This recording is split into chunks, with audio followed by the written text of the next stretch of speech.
Welcome to the Angler's Wisdom Podcast, supercharged by Amped Outdoors Lithium.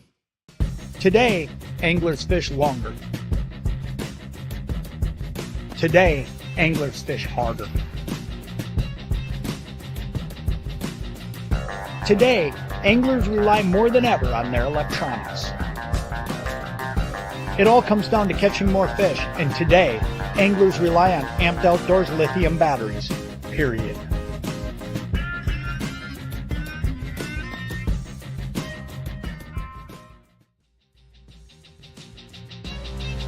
catch more fish, Learn tips, tricks, techniques, and secrets, and decades of angler's wisdom.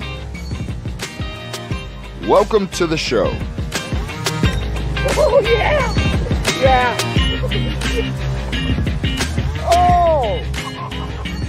Oh, that's a nice one. Yeah! Good evening, everybody. When I come on, it's not usually great news. Philly D here with the producer with the Angler's Wisdom Podcast. Don't mind me, I'm at home. Chuck's having some little bit of technical difficulties this evening.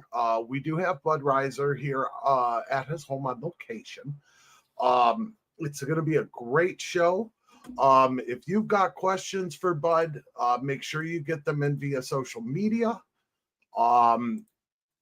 It is a beautiful evening. I don't know where you're from, but I'm from here in Cleveland, and it is an absolutely gorgeous night. Makes me want to be on the water for walleye, to be honest with you. Speaking of walleye, we have a very good guest on this evening. He is the legend himself, named Bud Riser. Once again, Chuck is dealing with a little bit of technical difficulty, so just bear with us just a moment. I have Chuck on text. Where he's currently working out his issues at his house. I'm straight up here from mine, so my connection's a little different than the one they have going on right now. It is we all do, DB. We all do. I mean, look, that dude, Walleye Magazine creator, legendary fisherman. The man's been around the block. I mean, if there's anybody who knows about walleye fishing, it's Bud Riser. The guy's been doing walleye fishing since walleye fishing has been walleye fishing. You know what I mean? Again, pardon with the little bit of a technical mix-up. This is not a change in your schedule. We're just running a little bit of problems on Chuck's end. Once again, we have Bud Riser this evening. So if you have any walleye questions, tips, techniques, seasons, whatever you got today, today is really your question today is really your day to ask the questions. You won't find a better mind than Bud on the water. Once again, he's created Walleye Magazine. He's done other things. He's a great fisherman. He's a legend. Matter of fact, one of the things that's been kind of going on here is a little bit of a trend in like these action figures. And Chuck made one for Bud. Check this out. That's Bud Riser's action figure, ladies and gentlemen. Walleye Magazine's in hand, spinning rod, casting rod, walleye, and a gill net band, which I can't say I disagree with. We have a few of these cartoons here. We've been having a little fun this week here at the Angler's Wisdom. We are still waiting for Chuck. I haven't heard anything yet. Once again, we have Bud Riser in studio. He is ready and raring to go, and Chuck's having some technical difficulties with his internet on his end. So I am just kind of keeping you guys occupied. Thank you guys for tuning in as always. Usually I'm in the background. Once again, my name is Phil Dirnick, also known as Philly D. I am the producer here at the Angler's Wisdom Podcast. And again, this is not a pigment of your imagination. I'm not Chuck, and no, Chuck's the size of my left leg, man. Love the guy to death. He's still the size of my left leg. So we got once again Bud Risers in studio with Chuck this evening. We have an action-packed show for you. We've been planning this all week, but you can't always help the technical difficulties. Wait a minute, what did I say? Sorry, we got one here. Went to. I think he'd probably say yes to that, but we're still waiting for Bud and Chuck to get in studio. Once again, I'm Phil Durdek. I am the producer here at the Anglers Wisdom podcast. Pleasure to meet your ear holes out here in podcast land. And I'll be honest with you guys, I'm kind of winging it because it's technical difficulties. We you kind of have to just roll with the punches. So we apologize for the delay. I'm still kind of waiting on word from Chuck. He's still working out on his end. But yes, once again, Bud Risers in studio, a legendary walleye fisherman, creator of Walleye Magazine, and probably one of the nicest guys you'll ever meet, in all honesty. I had the pleasure of interacting with him a few minutes before show. He was a very pleasant person. He's really looking forward to this, really excited. And we're going to have a good show. Once we get everybody in studio. Once again, I apologize for the technical difficulties. Phil Durdek, Philly D, as you can see at the bottom left on your screen. We do have an action-packed show. We do have Bud Riser in studio. If you want to start getting your questions in for Bud, you can do that now via social media, wherever you're viewing from. Just make a comment. All comments come to me, and I will be happy to feature them on the show for you guys. Well, we do have a little bit of media here. So Bud, as you guys know, is a legend of the Great Lakes. The man really knows his stuff. That's a big old perch. I mean, he's basically fished for every single type of fish we basically have to offer here in the Great Lakes. The man is a legend. That's a big catfish. I had fun editing these, by the way. But one of the nicest, most genuine dudes you'll ever meet. We're trying to fix up, get all our difficulties taken care of. There he is with a smallie. And as I said earlier, Mr. Riser is the creator of this magazine right here. This is the Walleye Magazine. We got some jigs, some tip. This one is from February/March of 1987. I don't know if you guys could see that right there, but in the top right, it's February, March 1987. That was a long time ago. A lot of you younger people won't even know where the heck that was. Once again, we got another cover here. So we've got a nice action-packed show for you this evening. You've got one of the nicest legends you'll ever meet face to face. We got the man himself, Chuck Earls. We're just waiting for them to get all connected here, and we'll be good to go. Thank you for you guys for your patience. Again, my name is Philly D. My name is Phil Durdek. I am the producer here at Anglers Wisdom podcast. We're having some technical difficulties on site, so Chuck's currently working that out. And speaking of which, let's get him in here. All right, Chuck, you good to go, brother? Hopefully, a little bit of technical difficulties. Can you hear me okay? I can hear you just fine, sir. All right. Why can I not hear you? I couldn't tell you. Hey, do me a favor. Just pop Bud in the studio. Yes, sir. I am going to try to put his camera streaming from me. Make sure you put him on the earphones because he's echoing a little bit on his side. Got you. One second. Oh, sorry about the feedback, guys. Sorry about the feedback. Let me turn Bud's mic down. The feedback's on his side, Chuck. Once again, everybody, apologies for the technical difficulties. My name is Phil Derdeck, Philly D. I am the producer here at the Angler's Wisdom Podcast. You are still on Chuck's podcast. He's having a little bit of technical difficulties on his end.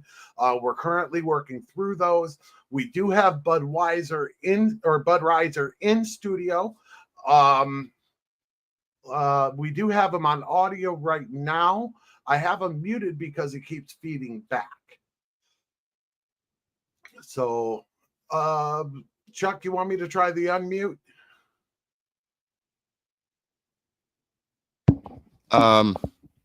Not yet. I got to connect my in-ears, and then as soon as I get these things connected, it should take care of that.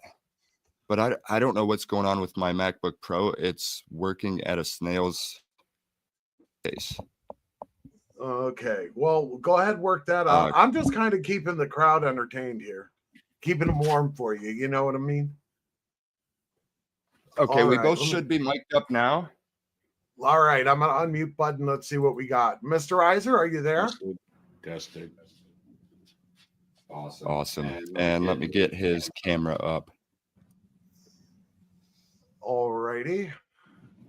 I wonder if I should go back on Wi-Fi. I don't understand why. Is it because it's 100-foot cable, Phil? No, the distance would matter.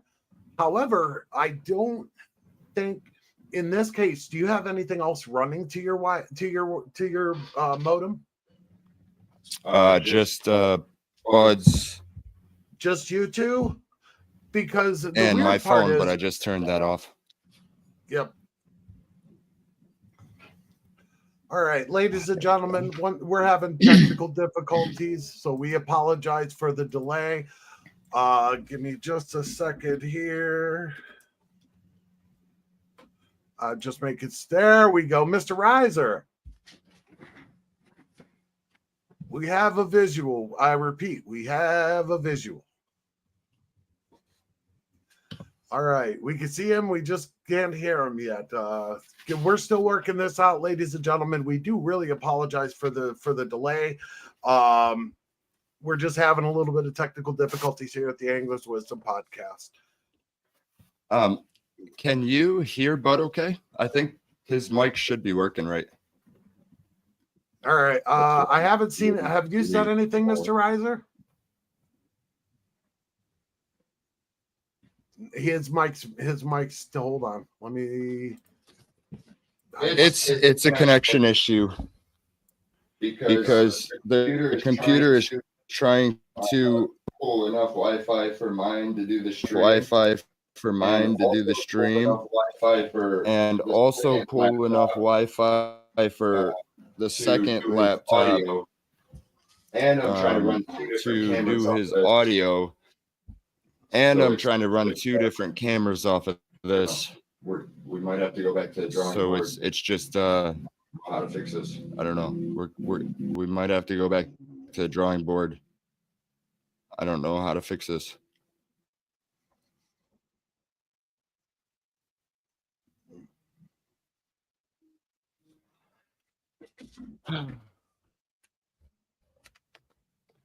Ladies and gentlemen, once again, we apologize. We're just having some technical difficulties. My name's Phil Derdeck. As we can see on the right, we have Bud Reiser. In the center, we have Chuck Earls. We're just having a little bit of difficulty this evening. I do apologize for the technical difficulties.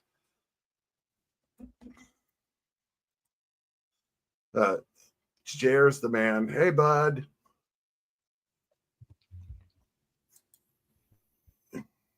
You had nothing but gold to say about Mr. I thought I had this internet corrected yesterday.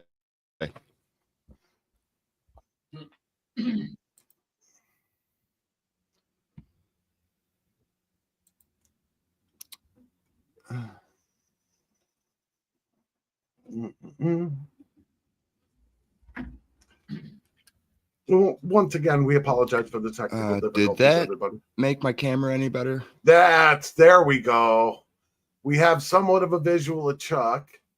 Mr. Riser's just hanging out. And then you got me. I'm just kind of chilling. Frozen.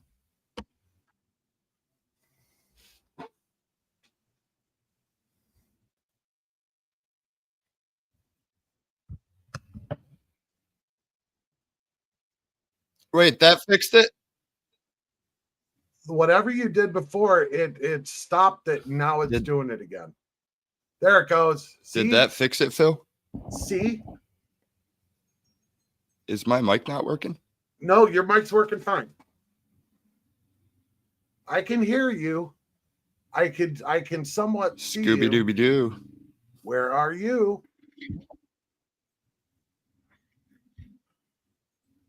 I can hear you. I can see Mr. Riser, but I can't hear him. I can hear you, but can't see you. Can you hear me? I can hear you just fine. Cool.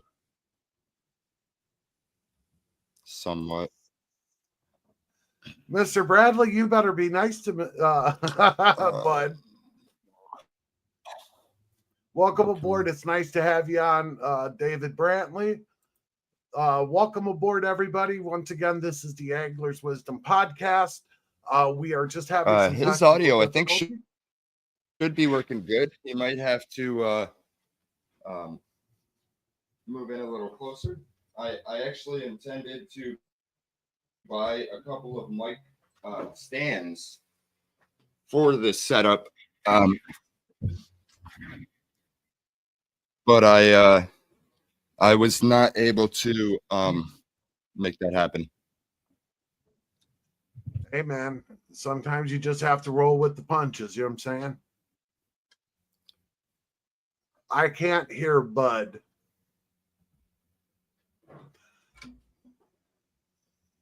Oh, come on.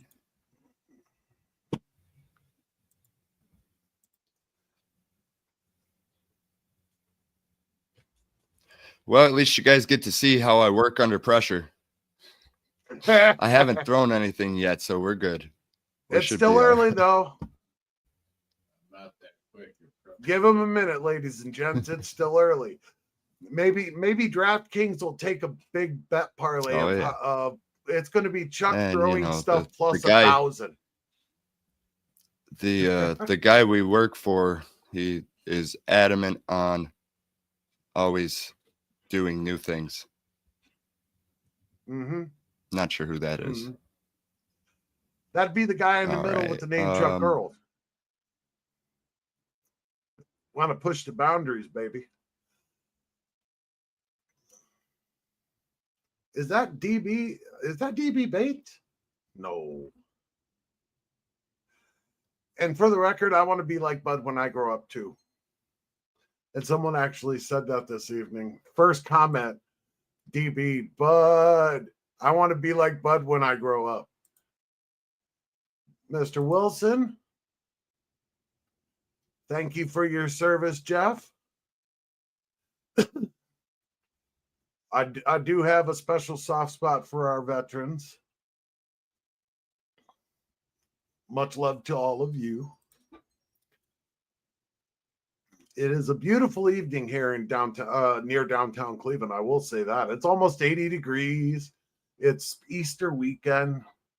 You know, it's just one of those days where the weather couldn't be more perfect. It feels like June weather to me, to be honest with you. It is a beautiful day in Cleveland. If the Guardians are playing tonight and with the winds out of the northeast, you'll be able to hear the fireworks actually in real time here at my place. One of the cool things to about living near downtown. You can literally when the fall and the winter hits here in Cleveland, I can literally see Key Tower from my backyard. So I'm actually in the key spot here in Cleveland.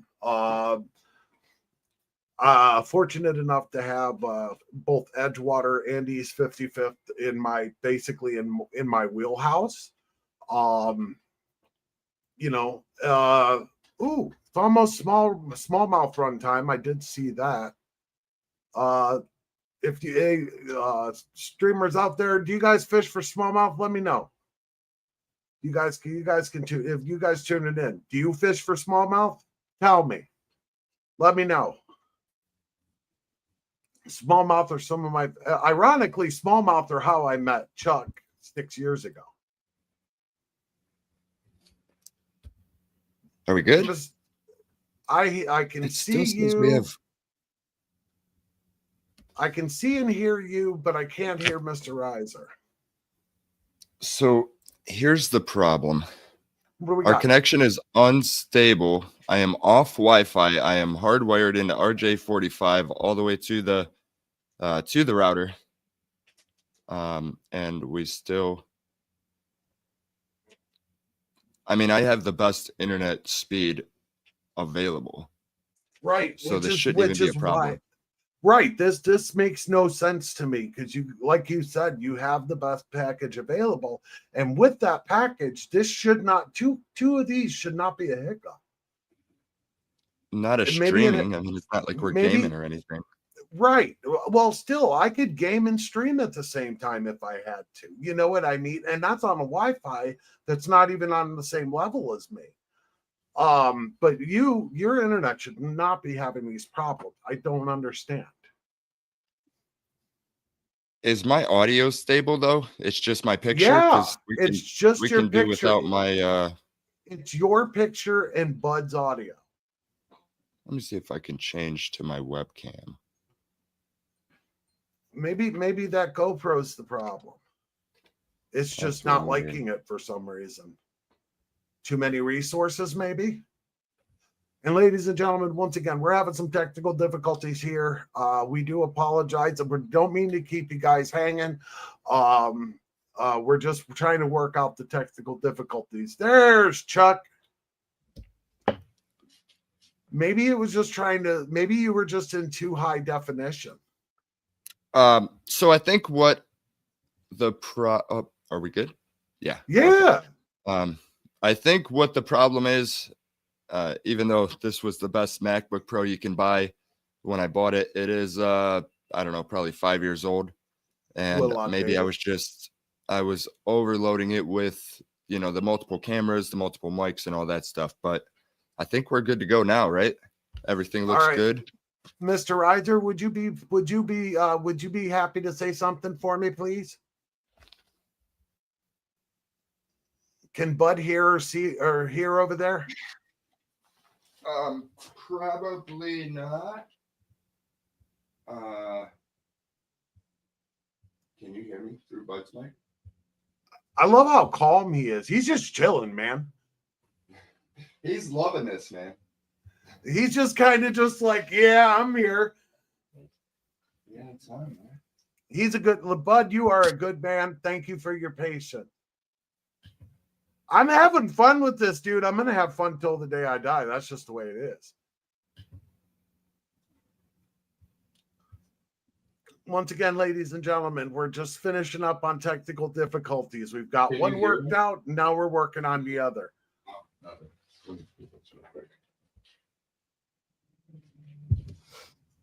Is his mic on?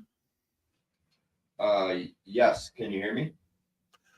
I can hear you on your mic, weird enough. Well, you have to put him in the studio over here on the left with without the camera. There we go. There we go. Mr. Reiser.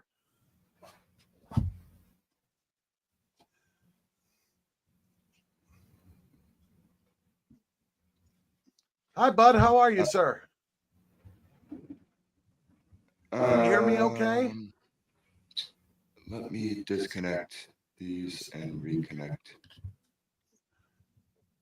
We're almost. I apologize for this, guys. Things happen, ladies and gentlemen. We're just trying to work out the best we can. Chuck is cool under pressure. Fortunately.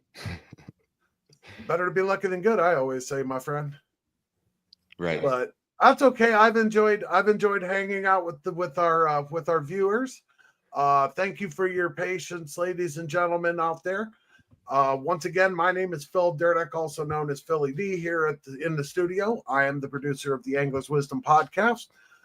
Chuck is still working out the final legs of our technical difficulties, but we do have Bud Reiser, as you can see on the right side. We do have Mr. Reiser in studio. He is with Chuck. And we will be continuing our regularly scheduled programming right after we get the last piece of this puzzle fixed. Chuck, how you doing over there? I don't know. You can't hear through this. I got two. Now I can hear two people. Let me just I'll see those and I'll let you take one. Okay. It might make it a little. Actually, which one is? Watch out on the echo, bub. So I will put one of yours in my ear, just to. That doesn't help with the echo in my ear. Can you hear okay though? You can hear now. That's better. Mr. All right. Reiser. Let me find. Hello, There you are. here I am. Thank you for your patience, sir. All right, Chuck, are you good, brother? He's having an embolism. I wouldn't go that far, but he's pretty close. All right, I'm going back to my. I've definitely been there. Ladies and gentlemen, I'll see you later. I'm going back to my cave. Oh wait, how is music playing? I don't know. Oh my goodness. Okay. All right. Sorry about that, guys. Welcome back to the Angler's Wisdom podcast. Can you guys hear me okay? Why is that echo? You're good. That drives me A nuts. little echoey. I'm working on noise cancellation. Give me All right. Worst case scenario, I would just shut off the sound, take these earphones out, and we'll just have a conversation since we're in person. We don't technically need to hear the stream, right? But that constant echo is, yeah. Let's do that. We'll just Okay. pop them out, and I will mute that. So Phil, if you need anything, I don't know, just pop on the screen or something and just let me know so I can put them back in, because I won't be able to hear anything from the studio. But That's what fine. happens is when I speak, I get it, right back in my ear, and it's super distracting. So, All right. Well, here's will what just I've roll also with done. that. I did pull Bud's audio out for right now, and it killed the echo. So I'm gonna put Bud's audio back in and let you guys go.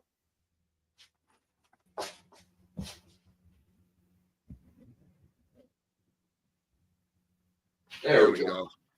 That's better. All right. Oh, this is why most people don't like to do live streams, because it's always something. There's always some kind of challenge.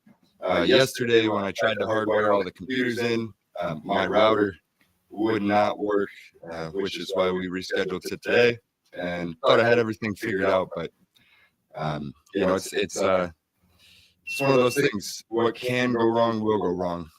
So, all right, let's roll with it. Welcome back to the Angler's Wisdom podcast, where every cast shares a story. Every story builds a legacy.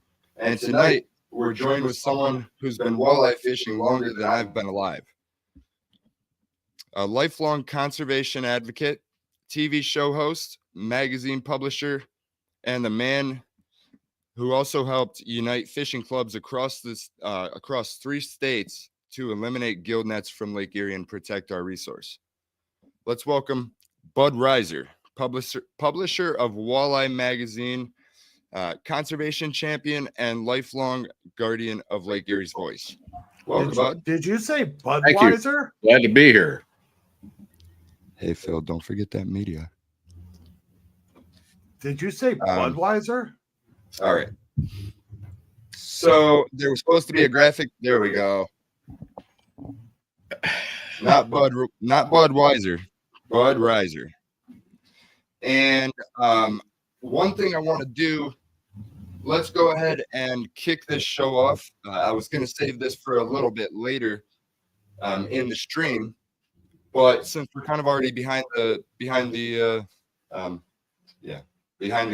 I guess is whatever the saying is. We're just going to go ahead and roll with it and work it in now. So Phil, if you could just pop up in a moment that last piece of content that I got you.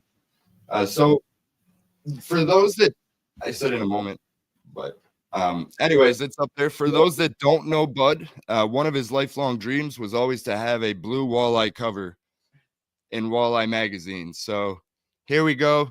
Oh, It's not technically real, but it's as close as I could do. So we wanted to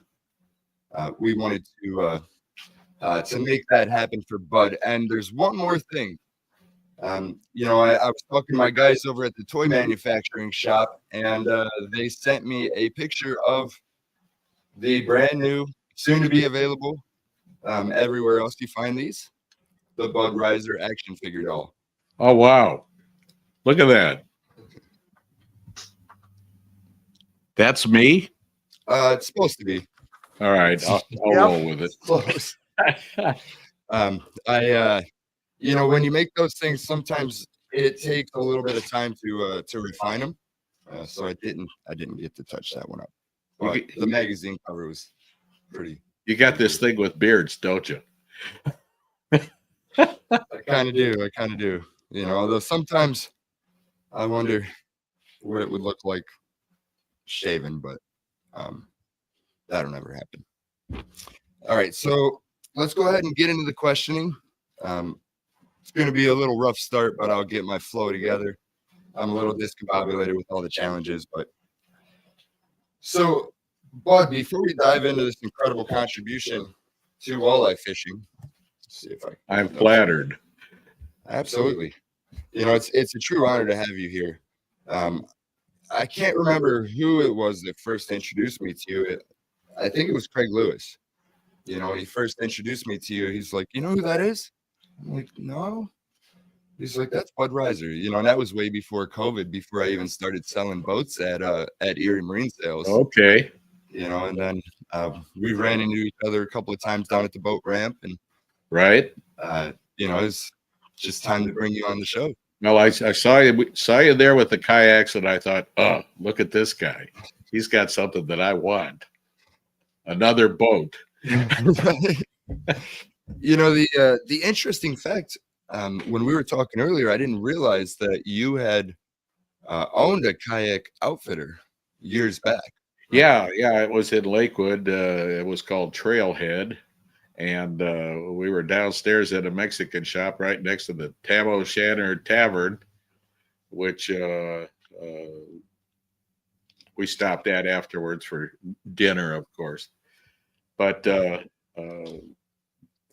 had Sawyer canoes, Old Town canoes, kayaks, backpacking equipment and tents and all that good stuff. And we had a great time with it. I had a partner in it, and he got me right into the backpacking and hiking stuff, and we just had a ball. So that just evolved into my making fishing tackle as well. And I made a bunch of little spinner jigs. That's what we called them. And I had some friends that helped me with it. And we started going to sport shows then and doing seminars and demonstrating our jigs and our lures in aquariums. And then we'd go out to back then they had a great big swimming pool where the hunting dogs would jump in the water and all that stuff. And when they were done, I'd go up there and demonstrate the baits up there and take some people up and have them casting in there. And oh, nice. That evolved into more of the same. And one day, Darcy Egan from the Cleveland Plain Dealer got a job as an outdoor writer there. And this friend of mine that ran the Cleveland Sports Show said, "Oh, hey, I've got somebody you've got to meet." So he introduced me to Darcy, and he and I have been fast friends ever since. He's been a wonderful help and a mentor to me as far as meeting people like you and doing photography and all sorts of other trips that we've been on together. He had to sit on the cooler to close it when we were done fishing that day. It was great. There's so many walleye. Yeah, Darcy's a great guy and another local legend.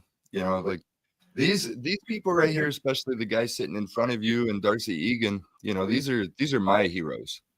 And you know, in life you have to acknowledge your heroes, and you have to, you know, openly acknowledge them and share them with the world, right? Well, you know, they cast a fishing rod just like everybody else does. Sometimes they mess up. I set a spinner into a tree branch. I swear I saw a bluegill up there, but it was one of these deals, you know. But I fished with Al Lindner, and I fished with Gary Roach. We were very competitive with each other. I got Gary's dollar for the first walleye up at Kelly's Island. And Al got $5 off of me when we were doing a show at SeaWorld. And Al said, "Hey, it's break time. Let's find a boat." And we got the work barge out there on the lake at Geauga. And Al got my $5 for the first bass just like that. And then we went down to Florida, and sure enough, it's break time. And they said, "Well, you guys can go out into Boca Grande Pass and you can fish for tarpon 150 feet deep or whatever it is down there with crabs, or you can go jig fishing for snook." And Al and I looked at each other and said, "Jigs?" And that was it. So I see this snook out there. He's underneath a cypress root. And sure enough, no, it was a mangrove root. But anyway, I make a cast, and sure enough, there's that tree branch again. I'll snuck that thing right underneath there and snake that snook out from under me. Another $5. I've never seen a man cast so many times repetitively in 5 minutes. Unbelievable. And just a super good guy to know, too. You know, I think what really happened is you snagged the tree so that you could lift it up for him, wasn't it? Yeah, that was it. I was customer fishing that day. Hey Phil, does my mic keep muting and unmuting? No, that's me trying to kill the. Well, I'll keep going here. How about that? Keep going. I caught my first fish in Lake Erie 76 years ago. That was in Sandusky Bay at Bay Point. It was a sheephead, and it's been downhill ever since. But that got me going. My grandfather started me when I was about 4, and he got a willow tree branch and cut it and skinned the bark off of it. Got some chalk line, about 10 feet of it, tied it on the tip of it. We walked up to the store up the hill and got some books, and he says, "Go catch some crickets." Then we walked out of the gas station down at the corner, and down behind there was a little short creek in there, and it was a great time catching creek chubs. Oh yeah. And that's how I got started. You know, that's always the most fun trips, is when you get to go out and, you know, basically source your own bait. Oh, yeah. Work up the food system. Yeah. Yeah. Well, after that, you know, he had me looking for night crawlers at night, and he'd laugh when I couldn't catch them. You know, it was just a great time. And our family, the guys in our family, went up to Canada a few years later, and I was 11 years old then, caught my first blue walleye up there in the Ottawa River. And after that, it was just game on. Back in the 50s, I fished with my dad for blue pike out here in Lake Erie. That didn't last very long. I think it was in 1957, the last recorded blue pike on record was caught in a commercial net, no less. Mm. But after that, we got a few boats, and my mother was a little nervous about it, but we started going out and trolling along the shoreline. Northern pike, back then they were still around, but we never did Eddie. Oh yeah. Yep. And let me think. We did a lot. Bluegill was the fish I ever ate, by the way, and I still do. Oh yeah. Bluegill are delicious. Oh yeah. That's how I got sucked into fishing. I think it was my fifth or sixth birthday. We were at this lake in Sharon, Pennsylvania. Ironically, it's called Julia Lake now, same as my daughter, you know. But I caught 43 bluegill that day. I remember my grandma cleaning them all, you know, and that's all it took. I was just hooked for life. Oh, absolutely, absolutely. Well, it was kind of the same way with me, Chuck. And once we got going, my dad got me into Boy Scouts then. And back then, you know, Boy Scouts was cool. You know, we were more like a neighborhood gang than anything else. But Right. once we got in the woods, you know, it was game on again. Katie barred the door. And I learned how to paddle a canoe and swim racing and all the outdoor tying knots, and which came in handy in later life. And I can still tie a few knots if I have my glasses on. Yeah, you know, I feel like my eyesight is getting worse and worse. Every time you try to tie up a worm harness, which I meant to tie a few up with for you, but I'll drop them off probably after the weekend. Well, the name of my first boat was the Worm Harness. Oh, really? Yes, sir. What kind of boat was it? Well, that was a bigger boat. Actually, that was my second boat. The first one was a 15-foot Starcraft with a 50 on it. And I was 21 years old when I bought that. And since then, I've had, I think, 103 boats.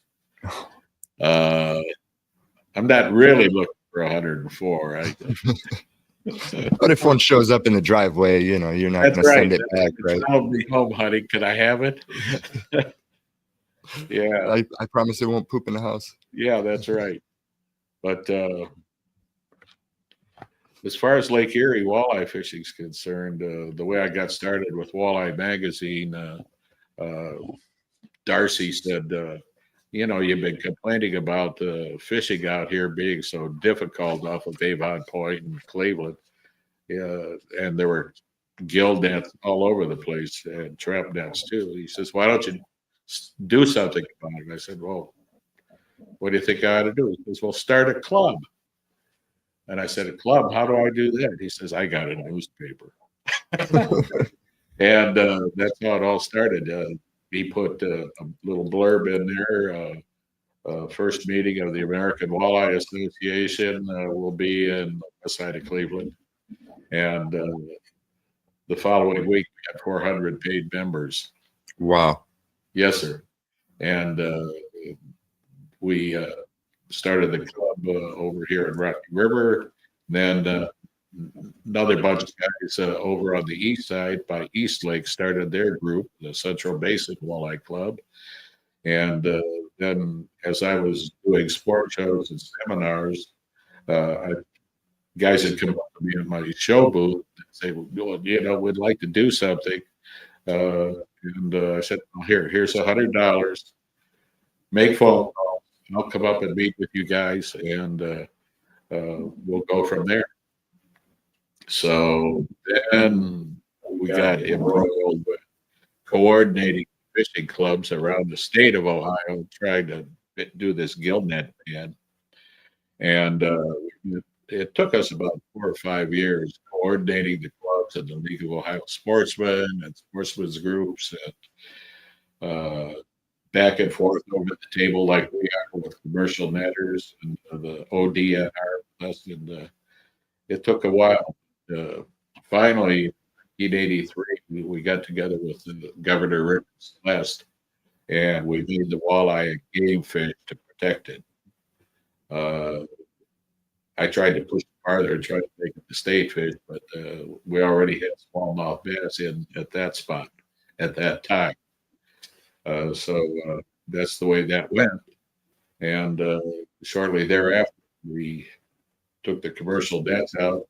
They had a more lenient quota to catch yellow perch, unfortunately, but you've got to give one to take the other, you know. Right. And shortly thereafter, the following year, I got together with the clubs up in Buffalo, New York, and we met with, and they were already pretty well organized, so it was kind of a walk in the park for me, but met with Mario Cuomo, who was the governor in New York at that time, and a couple years later, they banned gill nets in New York. And then I moved into Pennsylvania and met Ed Kinsella and the Sons of Lake Erie and other groups there. And we did the same thing. So in those 3 states, in about a 7-year period, 6-year period, we were able to ban gill nets in Lake Erie. And I'm not saying that's the only reason why we have so many walleyes now, but it sure helped. And Travis Hartman did a really good talk on that. He's the biologist for the state of Ohio. Just recently, he outlined, that there were some really good year classes of fish that came up right after the gill net. So that combined together really just took off. And then in the early 80s, of course, we had that explosion, and it's still going. And if we take care of our lake and maintain it, and make sure that we keep our eye on the ball, and make sure nobody's going to do anything drastic, we're going to have good fishing for another 20 years anyway. Yeah. It's one of those things where, like, if you see something, say something. Exactly. And it's a numbers game. Once we put it in terms of dollars and cents and how many millions of dollars boating and fishing in Lake Erie provided to the state of Ohio, it was game on again. And then we put it in terms of voters, and they liked it. Right. So that's how it happened. Yeah, and you said that was 1983? 1983 was when Governor Celeste did that with us in Ohio. Yeah, it was kind of funny. One of the sportsmen's clubs that was out west of ways, one of the guys there, vice president or somebody, said, "Who's this guy, Bud Reiser? We'll put him out of business." So I hired the guy, and he went to work for me, and we've been good friends ever since. Nice. Keep your friends close and your walleyes closer. Exactly. Yeah, I think 1983 was when they put the blue walleye on the extinct list. That was blue pike. Okay. Well, same thing, right? No, well, it's the same family, but the blue pike is Stizostidium canadense, I think, or something like that, where walleye Stizostidium vitrium. Right. That's Latin, folks. Here's a tough one for you. Do you know what the scientific name of Xander is? It's a Stizo something or other, but I don't recall what the ending was. I just saw it about 2 weeks ago. Oh, yeah. Do you? I do not. Okay. I should. I'll look that up. I'll have that for you before we leave. Nice. There was I believe you helped with the Ohio Sea grant as well. Oh yeah. And building some of our artificial reefs for the smaller boats to access. Yeah, I met Dave Kelch and Dr. Jeff Reuter, who was the director at that time, with Ohio Sea Grant and Ohio State University. And of course, they have the Stone Lab up there on Put-in Bay. And the boys got my attention right away because at the early on in the sports shows, they were cooking sheephead and giving them out to people that would be walking by their booth, and I said, let me taste that. And it was great. Little, shrimp sauce with it. I said, this is awesome. And so we got to establish a close bond right away. Right. So about a year later, Dave and Frank Lecopter came over to me at my booth at the sports show. And he said, Bud, what do you think we ought to do for a project on Lake Erie? And I just didn't even hesitate. Build artificial reefs. And they call them FADs, which is short for fish attracting devices. And we put the first one in off of the Gold Coast, off of Lakewood. And I think within an hour or two, we had a school of baitfish minnows. Oh, nice. It was amazing. Now, how did you identify that? Did you have like cameras that you would drop down? I had a Lowrance paper Okay. graph. I think it was an X15 or X16 at that time, and just turned up the power and cranked it. You know, you could see the bubbles coming up from when the concrete rubble went down. And, it was good, and we picked up the school of minnows shortly thereafter. Interesting. Yeah, there's a few of them out there. I think there's like Stadium Reef 1 and 2, and then the and then the Polish Fisherman's Reef in Lorraine. Oh yeah, that is in Lorraine, right? Right, which is just in back of Bill Baumler's house, who owned W.L. Baumler Fishing Tackle Distributing. He was a very strong proponent and good friend to us guys working on that project. That's pretty awesome. Real quick, Jeff asked if this was going to be recorded because he wants to show it to his son, who's active duty right now, who you actually put on his first walleye. Yeah, that's right. And Jeff also caught his first steelhead, I think, or his son did with me. Yeah, they had a good time. We were out fishing off of Huron the first time, I think, and working close to shore off the Huron lighthouse, and found a sandbar there and a drop off, and just started casting in there and trolled for a little while too. We were getting, I think we got a couple smallmouth as well as walleyes in that spot. And then I took Jeff out off of Rocky River, and both Jeff Senior and Junior, and we ran out 40 feet and got some walleyes out there. Then I said, okay, it's time to catch some steelhead. And he looked at me and said, what? And ran out about 5 more miles to about 52, 53 feet. Got it down in the Bureau Klein and dropped our Dipsy divers down there. And sure enough, we got a couple steelies there that afternoon. And they said, boy, this is cool. Yeah, you just made me realize something. I have never caught a steelhead in anything deeper than like 20-ish, 30 foot of water. But I'm chasing them from the kayak, so I can't get out in the midsummer where they're way off. Well, you really don't have to go that far in the spring and the late fall, because they're running the shorelines looking in and out of the rivers anyway. Right. And for instance, at Miller Road or Rocky River, we'll drop our lines right at the mouth of the river. Some guys like to run out 5-8 miles and look around, but we catch plenty of it. Last year we caught them inside Lorraine Harbor. Oh yeah, steelhead and walleyes. Yes, sir. And I think this is the second year. They just stocked for the second year the Cuyahoga River, so they've been stocking steelhead in there. Oh, they've been putting them in there for maybe 2 or 3 years at least. Yeah. Yeah, I think, if I remember correctly, I think last year was, I don't know.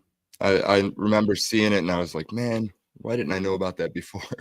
Because I wanted to go down, but well, when you're in a kayak, golly, those steelhead I've actually, when I was fishing in my kayak, I had a slalom kayak, so it wasn't a sophisticated thing that you've got here. It was a 13-foot boat, and I had a spray skirt on, and I had to hang out of that rod and tuck it under one arm and paddle the boat. And I've actually had muskies jump over the bow of the boat at eye level. And, that's a northern pike on steroids. And you see a muskie down at your elbow, and it's about this far underneath the boat, and you're going, oh, look at that. Have you ever caught any muskie out of Lake Erie? No. No. I've caught about 25 muskies in my career when I got bitten by muskie mania, Right. And some friends of mine used to go up to Canada and Gary Jenrich and there are about 8 of us that went up there, and we'd be taking our kayaks over beaver dams and down to the next hole and lake down there, and oh my gosh. And the best muskie trip that we made was during a thunderstorm in an aluminum grummet canoe, and lightning and thunder and wind, and I think we had about 30 muskies hit that day. We didn't land them, probably about 1/3 of them, if that, but it was amazing. And the best lure that we used was a weedless Johnny O'Neill weed. It looks like a Johnson silver spoon with a weed guard on it, but it's got a propeller on it with the blades bent back, not like this, but like that goes around, and I put a pork frog, 3/4 ounce pork frog on the back of it, and it was so weedless. How weedless was it, you ask? We were throwing it 20 to 30 feet up into the Canadian brush and winding it all the way through and dropping it in the water, and then the muskies had hit it right there. Wow. It was amazing. And I still have those baits. It kind of reminds me of the new Smile blades. Yeah. For the crawlers. Those are hot. Yeah. What was the company's name that made those? I was just looking at them in my garage. Yeah, it doesn't matter, but had some it looks like a little wing, and it's flexible. And I make our harnesses with those Smile blades too. And I just happened to go out with a couple guys from Sheffield Lake last summer, and they were slow trolling in their boat, 15-foot boat, off Sheffield Lake in 30 feet of water, 25 to 30 feet, and with those Smile blades that I was using, and they were using harnesses that they made, and we evened up all the way down. They were great. I happened to hook mine up with a couple of floaters, like a spin and glow type of thing, Mhm. and that works well too. Yeah, I just picked. It brings the lure up, rather than just running along the rocks. Right. And the slower you fish it, we were running 3/4 of a mile an hour. Oh yeah, so your weight's pretty close to the bottom there. Exactly. The weight's just within 6 inches of the bottom, bounce, and meanwhile that floater's coming up about a foot off the bottom. Right. Works great. Interesting. Yep. Yeah, I picked some of those spinning glows up to add to the Smile blades. Yes. I had them back there before I. Yeah, spinning glows, wobble glows, and they've got Yakima bait and tackle, rooster tail people. Mm-hmm. Made a little, let's see here, a little ball from about an inch in diameter to maybe 3/8 of an inch in diameter, and they've got them in all different colors, fluorescent, chartreuse, glow, chrome, everything. And instead of using beads back there, I use those floaters, and it gives you that extra buoyancy. It worked really well at the reefs at the islands too, like Gull Reef, Kelly Island. Interesting. Yeah, yeah, it's fun. And then you can even get one of those air blowers and pop your worm. Yep. blow up your worm so it floats a little bit too. Yeah. I have one. I've never actually used. You know, I started using Berkeley Gulp night Mhm. crawlers Yeah. about 15 years ago. Oh, really? Yeah, and the color that I like is a pumpkin seed color. It's an actual worm color with dark flecks in it, and I've been using those for a long time, both on jigs, tipping those, as well as on worm harnesses, and with a stinger hook behind the main hook, about 2 inches, and Yeah. I just cut off whatever's left normally, or uh, they have a little twisty tail on the back of it, and I'll use that part too. Works really good. Yeah, I started running those No more worm. either last year or the year before, I think. Mhm. And they have a different kind that's, I don't know, it's supposed to be like specifically designed for crawler harnesses. I think they have like a 4-inch and 8-inch. They've got a 5 also. Okay. Yep. Or maybe it was 5 and 10. Yeah. The 5-inch, I mean, I put it on Erie Dearies, and I'm sure I would have caught walleye. I caught plenty of sheephead. Well, the nice, yeah, oh yeah, yeah. Sheephead love those Oh things. yeah, But run them on crawler nice, harnesses. nice thing about those Berkeley rubber worms, though, is that you could reuse them. Put it back in the pack, and you'll get that worm, that Berkeley juice on them, the gulp. And I'll actually throw my jigs in with that stuff too, and the baits. Just let them soak on it. Yeah, that's interesting. You know, and you're actually going to get more fish out of one worm. You know, versus like regular night crawler. You got to rebait all the time with these. Exactly. You know, they definitely hold up well. And I've had days where it seemed like they outperformed you know, live bait. So definitely something to use, especially on a kayak, because it's a give and take. You know, I buy worms just in case, it's not a stick bait bite, it's a worm harness bite. Sure. And maybe I use them, maybe I don't, but they're dead at the end of the day because it's so hot, right? Even if you try to keep them in the cooler. But with those I just keep them in my front hatch. So even if we run out of worms, I always have them. Yeah. I've had some incredible days where they'd take that Berkeley Gulp Nightcrawler as opposed to a regular worm.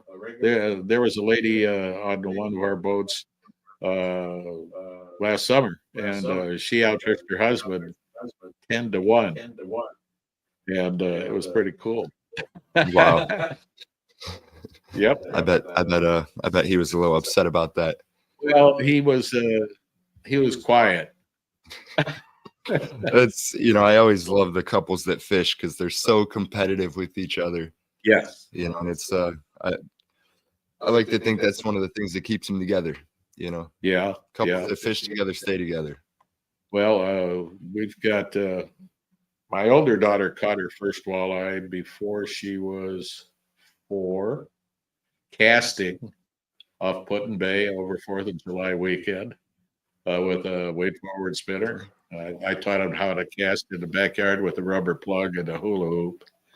And she did that unassisted. And Darcy's younger daughter, I had their family out on my boat north of Kelly's Island, and she caught a 9.5-pound walleye when she was about 9 or 10, maybe. I'm not sure, but yeah, it was at least 9.5 pounds. Wow. All by herself on the boat. That's awesome. Casting. Yeah. It's I get a kick out of it. Like to take kids just to see what they can do, you know, let them grab the steering wheel for a while, you know. It's a lot of fun, and the parents love it too. And it's a great thing for the kids, you know, because it takes them away from all the video games and, you know, maybe the bad stuff that's going on, and it gives them something, you know, that's constructive. Absolutely. You know, guys that come up to my booth at the sports shows and say, well, what is it about walleye, you know, that really trips your trigger? Why do you do it? And I just tell them it relaxes me. I like it when the boat goes splash.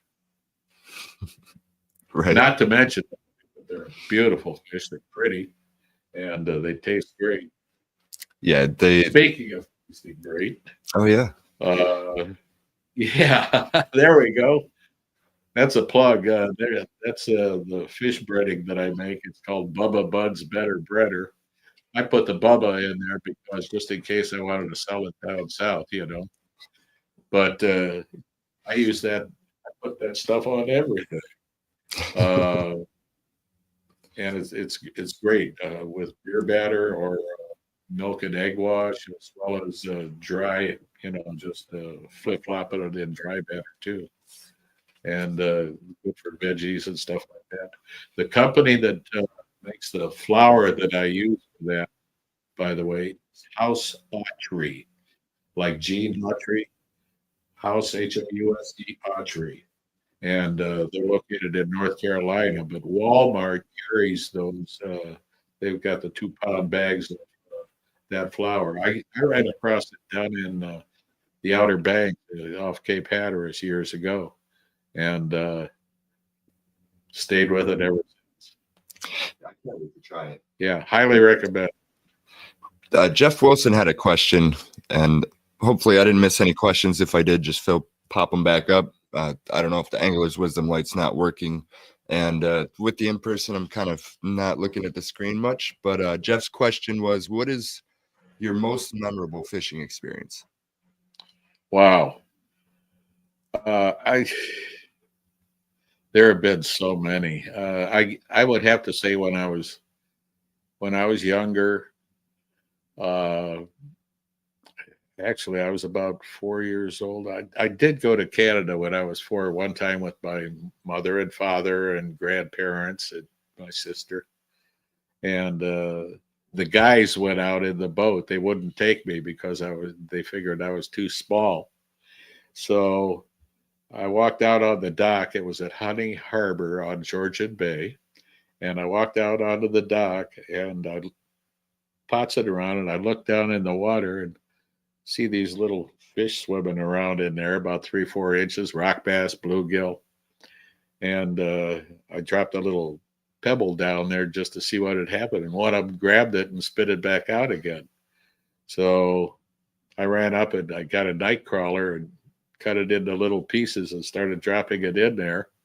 And all of a sudden I had about 25 or 30 of them there. And it's only 3 feet of water, maybe 2.5. And I put a landing net down there, just laid it down on the bottom, and I figured I was going to catch them. And sure enough, the guys came in and they said, we didn't catch a thing. It was too rough out there, this and that. And my grandmother and my mother were just howling. And they said, well, look what Bud caught. And I had this little plastic pail, you know, for a sand shovel and stuff. And I had about 15 or 20 bluegills and rock bass in there, and they started laughing. And they took me out on the boat the next day. That was the most memorable. And that was really the start of my fishing success. That's a pretty awesome story, you know, especially that they came back in empty-handed. Exactly. That pretty much secured your spot on the boat for life. Yes, sir. But I've been really blessed and lucky to do a number of fly-in fishing trips to Canada, and fished in Northwest Territories, Saskatchewan, Manitoba, Ontario, Quebec, and it's all been good. Oh yeah. Well, it's like you said, you know, it's when the boat hits the water, right? That's right. You know, it's just catching a fish. That's awesome. That's great. But it's really about just being out there, right? Exactly. Yep. I've seen eagles, ospreys, pelicans, everything on Lake Erie. It's incredible. Oh yeah. Yep. Even deer. Occasionally you'll see a deer swimming through. I was down in Tennessee perch fishing with Neil Hodge buddy of mine that I fish with a bit, and we were fishing for perch down there. This was our 5th year. Last year we were down there in my little 14-footer that I trailered down there, and about 7 o'clock in the morning, the mist is coming out of the trees, and just a beautiful smoky mountain effect. And all of a sudden, I hear this rustling in the brush about 100 yards up the stream put in at, and a deer leaps into the water, splash, and it just swam from me to you. What's this? 10 feet? 10 feet away from and Gill says, "What do you think I ought to do?" I said, "Don't move." And just swam right by, swam about 100 yards down, went back out. So cool. It doesn't seem like it, but deer really swim pretty well. Yeah, they do. Yeah. I've heard people find them, halfway between here and the islands, swimming over to the islands. I found, I think there was 2 of them in the Huron River. I was coming out. You're in your kayak? Yep. Yeah, and you know how they have those channels? I don't know if they were for like ships to tie off or whatever. Oh yeah. There used to be a grain container, a big ball, I guess it was, and yeah, they had some big ships that would pick that stuff up. Yeah, they were back in that cut back there, so I couldn't just leave them. I'm like, you're not going to get out of the corrugated wall. So I went back there and we kind of pushed them back out to the river, and they headed out to the lake instead of heading to the beach right over there. No. And I'm like, well, once they get out of the channel, there's a beach right there too, Yeah, that's right. That's right. At least they weren't trapped back there, which I'm sure they probably would have been fine anyways. Yeah. It's I don't love know. it. Lake Erie is just an amazing place, and it creates careers. I mean, look at yours.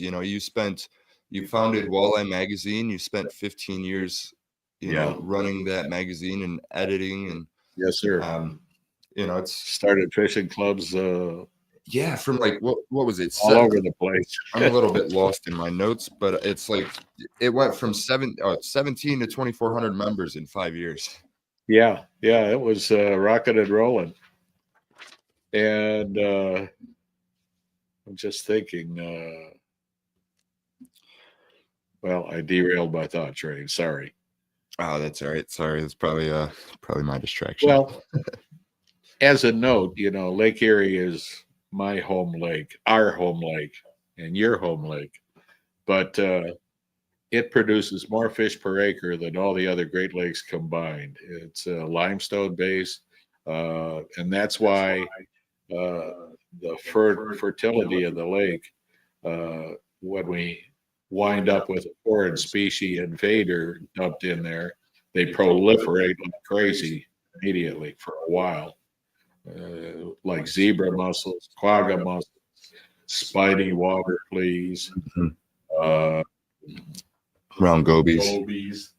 Yeah, that's a jello shot at the lake. Everything eats those things. Oh yeah, including the what is it? The northern, the Lake Erie black or Lake Erie water snake or yeah. The Lake Erie Island water snakes. Yep. Yeah, I went over to Gibraltar Island last year to check out Stone Lab. And I think it's Wednesday. Lady over there. Oh yeah. She's great. She's so awesome. She did a show with the guy that does Dirty Jobs. Oh yeah, Mike Rowe.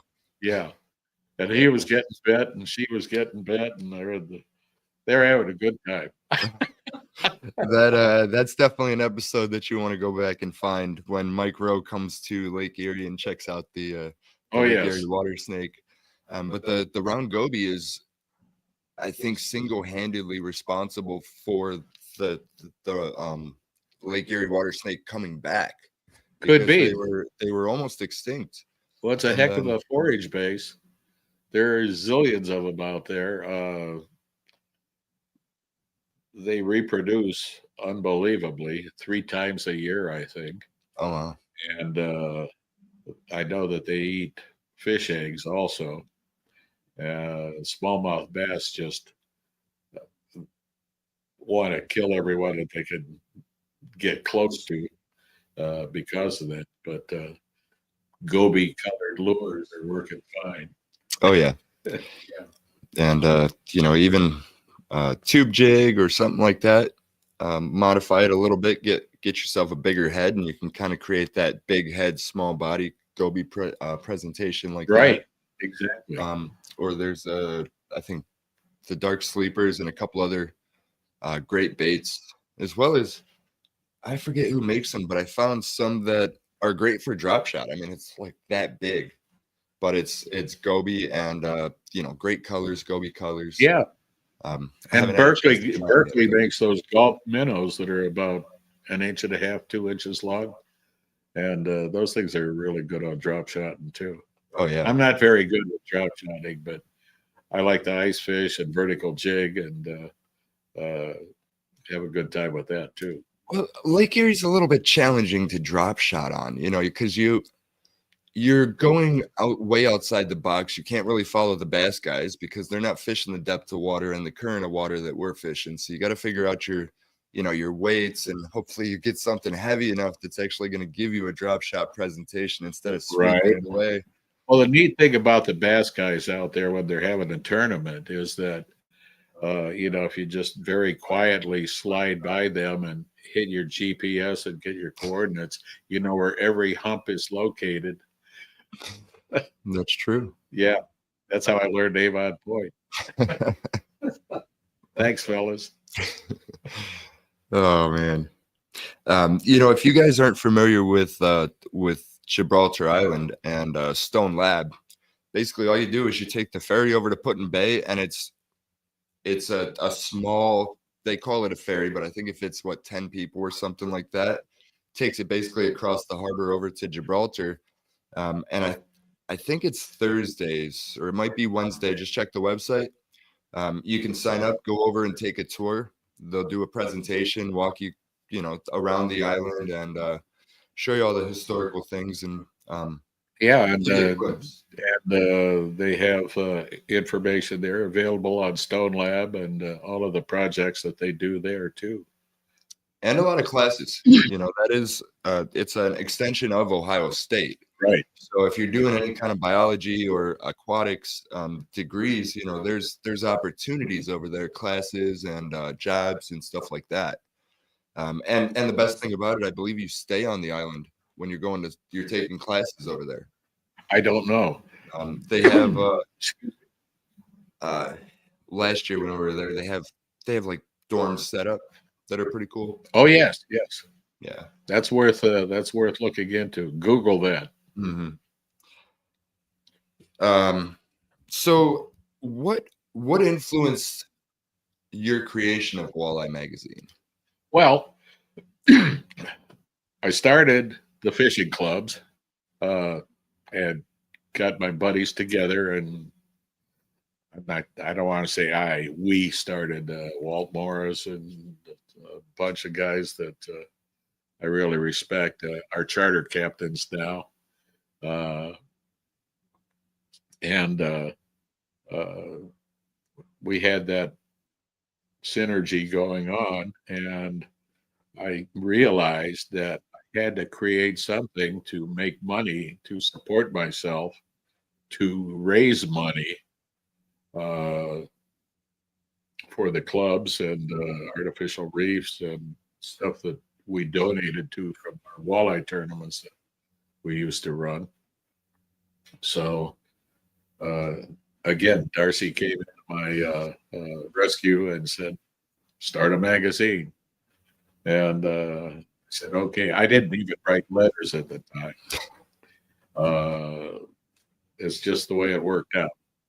And suddenly I became a photographer and been published a few places here and there, and shot a lot of pictures for the magazine, of course, cover shots and things. And started working the sport clubs, and my wife, God bless her, let me do it, and we were doing approximately 2, 3. Oh, we covered 17 states in Canada for the most part, around the Great Lakes area, and sold subscriptions to the shows, and signed up people there, and the local fishing clubs helped a lot. I couldn't have done much my talks and selling ads and stuff like that if those guys weren't there helping me too. And we worked with Ohio Sea Grant, worked their booth too. It was a win-win. It was the right place at the right time. It had to be done. We needed to get those walleyes coming back, and of course, Mother Nature took care of that too. It wasn't just us, but that's how it all rocked. Well, it's one of those things when you take the pressure off. Mother Nature just does what it does, right? Right away. And then, of course, I got into the TV show as well, and did that for several years, and syndicated around the Great Lakes region, again in Canada too. And it was a lot of work. Oh yeah. It's like any other job. You work your tail off and you'll do okay. Yep. And that's the way it went. And a lot of sacrifices, I'm sure. Oh yes. Yeah. It's like, I mean, you said it without saying it. You created the magazine to raise money so that you could protect the fishery. Right. And donate to the artificial reef and Ohio State Development Fund, and that's the way it all came down.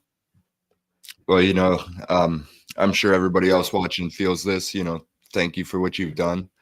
It wasn't just me. There were hundreds of people that really got into it and came up shooting at the right time. Yep. That's like with anything, right? Yes. It's they say that one person can't change the world, but one person can influence enough people to change the world. It's a numbers game. Yep. You got it. Yeah, exactly.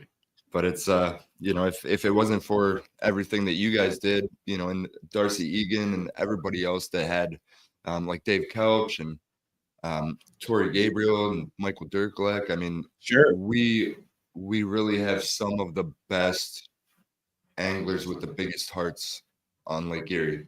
It's well, and we've got people coming in from 30, 40 states, I don't know how many foreign countries, to fish Lake Erie for walleyes and steelhead as well. Yep. And it's really gratifying. There's a whole generation of anglers out there now, and new charter captains and young guys with hot boats that are just having a great time, and they come in and they can't believe how big these walleyes are out here because of that forage base. Yeah, it was funny when I was going to Portugal in 2022 for the kayak fishing world championship. Target species was Zander. And there's not a whole lot of knowledge on Zander other than like fishing dead bait, which in a world championship it's artificial only. So I joined, a couple of European groups on Zander, and they're like, "What the hell are you doing here? Why are you coming over here? You're leaving Lake Erie to come fish for Zander. Like, are you crazy?" It's just one of those things. On my bucket list, I want to catch one of those European redfin perch that get big. Oh, I mean, 12 pounds or more. I want to catch one through the ice. Through the ice? Yeah. Why not? I'm just trying to think. I mean, I know I have a lot of buddies over there that catch them. Yeah, in the Baltic region, and also, well, they're all over Europe, yeah, Scandinavian countries, Russia, lots of redfin perch, but they're protected now. Apparently, the limit's like one per person per year or something like that. Yeah, It's amazing the way they protect their fish over there. some of them, like for example, in England, they consider zander an invasive species. Oh yeah. Well, the Columbia River out in Washington and Oregon, they were throwing 20-pound walleyes up on the banks, Yep. killing them. Invasive species. Then they started eating them. Right. Oh. It's like I forget who Ross said told him that. But I was talking to Ross Robertson one day and he said, Chuck, it's a game of chess and we're playing checkers. You know what I mean? There's really no other way to put it, because we don't really know what the outcome is, or how the invasive species or sorry, we got a different camera making all kinds of noise, but we don't really know how that outcome's going to play out, right? Right. So you ran the magazine for what, 15 years? About that, 15, 16, right around there. Yeah. You just I got walleyed out. I love to catch wahoo as well as walleyes, so saltwater, freshwater. I like to fish multi-species 4 seasons a year. Oh yeah. If you fish enough, you have to fish multi-species because yeah, kind of gets it's repetitive. Fun. It's fun, and they taste great. Oh yeah. I practice catch and release into the hot oil jacuzzi. Well, that's like Mike Carney when I had him out the day after Christmas. What did he say? This walleye is going to Lake Crisco tonight. And Mike's a good guy.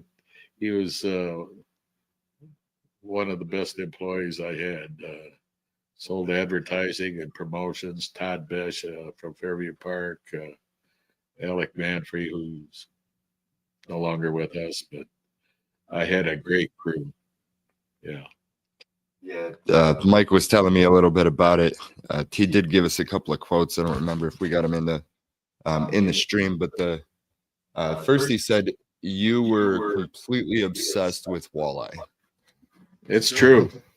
It's true. So much where maybe you would just disappear and go on a walleye binge for as long as it took. Well, I think that started when I went to Canada with a number of people, but with my dad and uncle, and we were catching blue walleyes, literally robin egg blue, and just like the blue pike, which are smaller. Once you had them out of the water for about 3 minutes, they turn gray. And in saltwater, dolphins do the same thing. They're beautiful fish, but when they're out of the water, same thing. They lose that coloration almost instantly. But speaking of colored fish, Al Lindner and I both were trying to get a picture of an orange walleye on a cover of our magazine.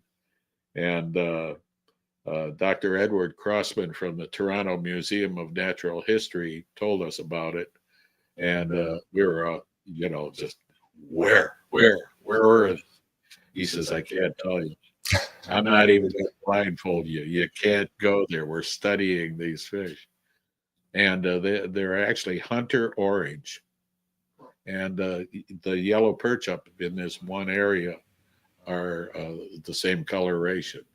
So I don't know if it's something in the forage base or in the environment or genetic. I haven't heard anything since then. That was 30, 40 years ago. Wow. Yes, sir. I'm going to have to look that up later. Yeah.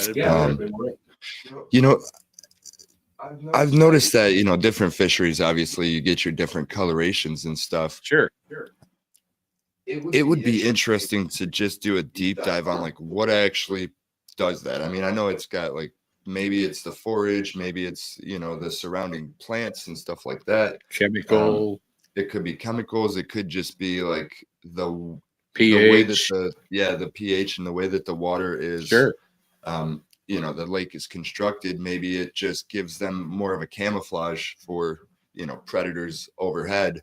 Sure. Like you'll get fish coming in from deep water into the shallows that we catch, you know, and they're more sandy colored than they are the bars that the walleyes have, you know, when they're in shallower water or stratified up higher. Right. Yeah.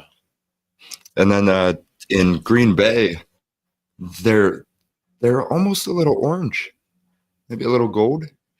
Yes. Probably, I don't know if that's tannic acid in Green Bay, Sturgeon Bay or not, but I know that all over Canada where they've got pine trees, you know, those fish have a gold coloration to them. Really pretty. It was a beautiful fish. Yeah. The first time I seen one, it was I'm like, oh my God, I didn't know. I didn't even know they existed. They taste great. I keep saying that. That they do. I bet you they taste even better with your Bubba Buds better butter. Oh, they do. They do. Actually, it was in Canada that I first got into eating walleye cheeks. Oh yeah. Up there, they also cut the throats. Down here, folks started calling them walleye wings. Yeah. Which the pectoral fins come down through there, and that's the same flesh quality and taste and texture as the cheeks are, and that's a nice piece of meat. Up in Canada, they call them bush bunnies because of the pectoral fins, you know, bunny ears. Oh yeah. Oh yeah. Do you have a preferred way to cook those? Baked, boiled, broiled, fried, you name it. Yeah. You name it. I pan sauteed. Are you talking about the walleyes or the cheeks or what? The cheeks and the throats, or the walleye wings, because I know they're a little bit more tougher, right? Yeah, they're more like a bay scallop, and golly, some of these walleyes that we've been catching the last couple of years, they're the size of a silver dollar. Oh yeah. But I just flip them in butter in the frying pan, and sprinkle a little adobo spice on them, which I put on darn near everything, my venison, my everything. No cereal, but that's a favorite. So what's your favorite fish to fish for these days? To fish for? I don't have one. Just whatever bites. Absolutely. You know, I ice fish for panfish all winter long. I used to fish Lake Erie. The last time I was on Lake Erie ice fishing was 1995. I drove my Suburban out to West Sister Island that day. I drove out and I was over a crack about an inch wide. And on the way back, it was about a foot wide. But fortunately, I had some 2x10s. I anticipated that. But I can tell you that I was a little bit tentative. By the time I got back to shore, I was ready to kiss the ground. Yeah, ice fishing's a little bit of a different experience. I was trying to get over to the islands this year. You know, I'm crazy. I'll take my kayak out and some nasty stuff, but when it comes to ice fishing Lake Erie, it's you got to be careful. You have to be. People don't understand. I think they're starting to get the hint. If you got a south wind, don't go. Mm-hmm. If there's a 180-degree wind switch, be advised, especially if it's south or west. You know, there are several cracks out there. The 911 crack, which comes out of the Portage River, the Green Island crack, which comes along the south side of Green Island. Then there's another one north side. And you've got to pay attention to that because those wind switches will break that stuff up. I remember the Plain Dealer, Darcy ran an article on ice fishing on the Friday and sports section. And it was a full page with these guys holding up these 12-pound walleyes, you know. And oh my gosh, people were just charging up there, hundreds. You couldn't even find a parking spot at the state parks. And sure enough, there was about a 40 or 50 mile an hour wind switch went from the north to the south. And that's when that huge flow broke loose. And there were a bunch of people that had to be rescued. Some of my friends from Avon Lake were out there, and the ice flows would go over the top of each other, and they'd see the ice flying up, you know, like foot thick pieces, 25 feet square, and it was just chewing itself up. And some people quit ice fishing after that.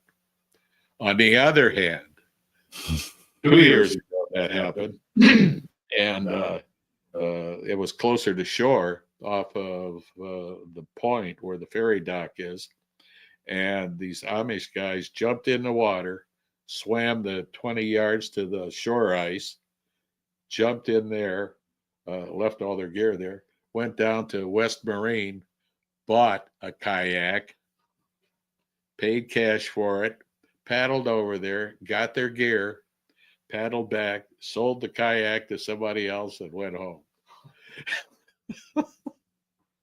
There you go. That's the extreme. Yeah, that's very extreme. And along that same vein, when we had more ice, Dave Demeter and Jerry Abel and some of us other guys would have these little 14-foot boats, push them out to the edge of the ice, jump in the boat then, and go out and fish the open water.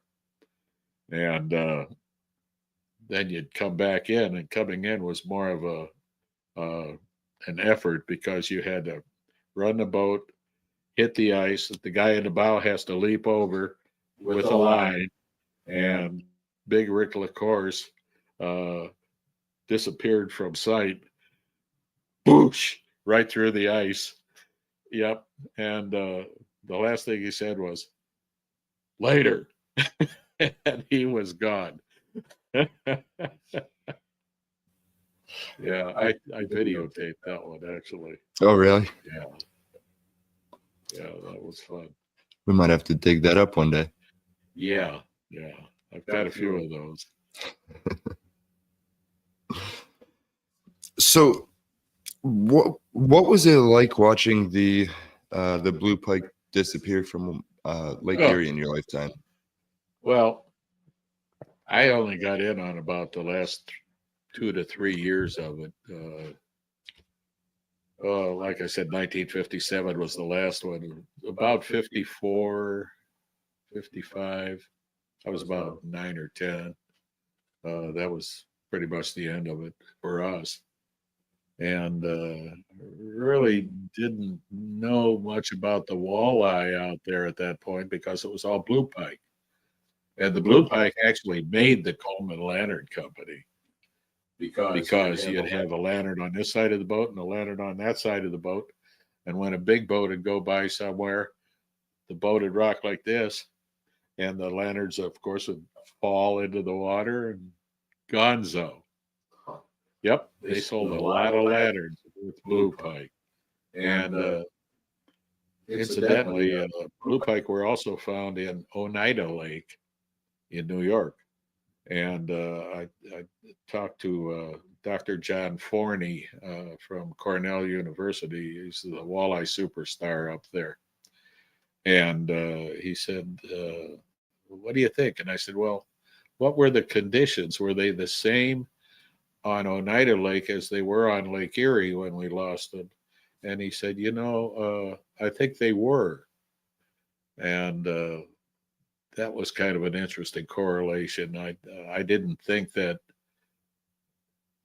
it didn't strike me at that point, but I was always thinking that it was commercial netting that did it, but there may have been something to the degradation of habitat at that particular summer or what. I don't know. Do you think it's possible that maybe they just evolved to kind of maybe get rid of the blue tint? Maybe they're out there, maybe we're catching them, but we don't realize that they're No. The Great Lakes Fish Commission established a blue pike recovery task force about the mid 80s when early 80s to mid 80s. And they genetically tested each one of the fish that were brought into them, and they were all walleye DNA. Okay. Yeah. So I'm going to say no, but you can always hope. yeah, wishful thinking, right? Well, look at the dire wolves that they just resurrected after 12,000 years or whatever it was. Right. Those little white critters. Mhm. Yeah. You never know. I don't know, man. You start Making things like that, we might be in trouble. Yeah. Fantasy With Island zombies or and stuff whatever it coming is. along. Zombie walleye, can you imagine that? Oh, boy. Hopefully they taste good. Yeah, you bet. Well, what do we got? So I'm thinking, let's get into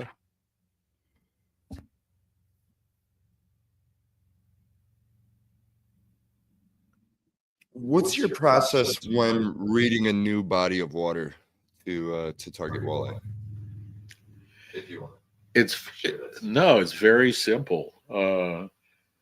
I make about 15 phone calls to bait shops, outdoor writers, and a few charter captains that I know here and there. And then I also contact whoever's got the charts and look for the points. And that's the structure, basically. That was And because, structure's an underwater highway with road signs on it for a fish. right. And the neat thing about that is that you can start to map this out and repeat your success from year to year. And since I've been fishing Lake Erie for so long, I've got a good idea of where they are. Oh yeah. But I have a myriad of charts in my basement. From Cape Cod to Cape Hatteras to New York and rivers and streams and everything. Yeah. It must have been pretty challenging to get access to that back then. I mean, It was. versus like now where I can pull up any chart I want right on my phone. Bingo. Yeah. It's a lot less likely to research, and Sure. that's why Or you it's so can important get whatever Garmin's got, or I can't think of the name of the company that used to have all that Navionics. Yeah, Navionics. Yeah. Now it's built into the depth finders. Right. How cool is that? You can't miss much. This is a little off subject, but just because I'm a student of life, I've seen pictures of the old chart. What are they? Chart plotters, like the old Lawrence chart plotters. Oh yeah, I've still got my parallel rules. Yeah. And compass and dividers. So do you have to basically? I mean, it's just printing on a roll of paper, right? So after you run out of that roll of paper, you got to buy another roll. I mean, well, if you're talking about the U.S. Geodetic Survey charts, the NOAA charts,